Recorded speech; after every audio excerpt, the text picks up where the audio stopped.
Welcome to the Goalpost, the podcast where it's all about long-term player development. We're here to talk soccer through a different lens, one that puts the players before the scoreboard and progress before pressure. This is all youth soccer with a purpose. All development, all the time. I'm your host, Jason Glover. I want to invite you to take just a few minutes today, not to lecture your kid and not to try to correct them, but connect with them. Sit down with your son and maybe don't look at it as like a review for homework. Just have a conversation.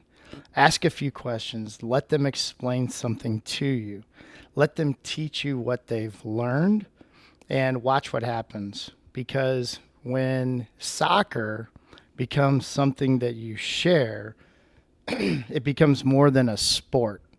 So the information that's been emailed out, give that to your child, let them read through it, and then let them reflect, and you can start asking questions, because that's what soccer is home is really all about.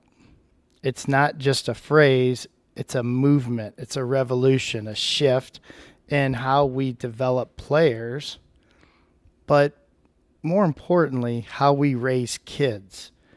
So I started this Soccer is Home because I believe deeply that the most powerful moments of growth don't start on the training field. In fact, they start at home, in the backyard or the driveway, or even the car ride to training or the car ride back from training. It all starts with parents. And Soccer is Home is about culture. It's a club culture. It's a family culture. And a moment-to-moment lifestyle where soccer isn't just an activity, it's more about connection. Because when I think about raising my own 4 kids, there was a lot of times that we spent many days and nights and weekends in the backyard. There was no cones and no pressure. There might have been pressure between the kids to win, so there was healthy competition, but it was connection, and what connected everybody was a soccer ball, and it matters. So what I said in one of the emails before is that you'll get a lot of emails and a lot of podcasts from me throughout the year, and I want the parents and the players to listen, because we're going to enjoy this season because of communication, and we're going to grow together, and we're going to be all together. So here's what I want you to start talking to your kids about this week. There's 3 main roles of a team: attacking, defending, and transition. So if you think of attacking, you're trying to score by creating and finishing chances. You're defending by stopping the opponent from scoring, by staying organized and making good plays. And you're transitioning, which is that quick moment where you're on defense and then you quickly switch to offense. Or you could be attacking and now you're defending. So those are the 3 main roles of a team: attacking, defending, transition. When you look at the role, when you're attacking, you want to try to find space. You want to try to move the ball. You want to try to look for a 2v1. You want to try to look for a pair, meaning if I have the ball, I need to pair up with someone else on the field that's relatively close and try to get them the ball. And then that person's job is to try to find another connector. If you don't have the ball, can you become a pair? That's important. It's critical. That's how the game evolves within the game. You have to be able to move the ball. You have to take smart shots. And you have to combine with teammates. Again, finding that 2v1, finding your pair.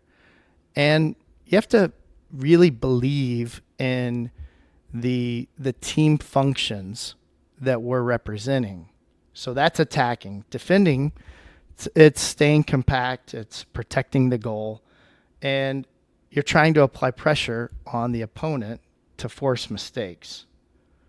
And in transitioning, you lose the ball, react fast, try to recover, try to get back into shape and start defending.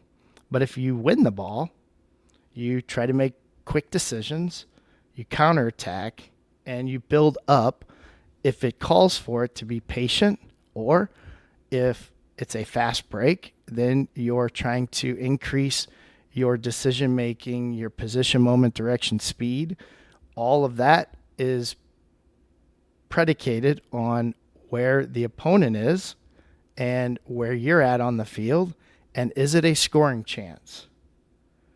So the one question is, how do players know when to make all of these decisions?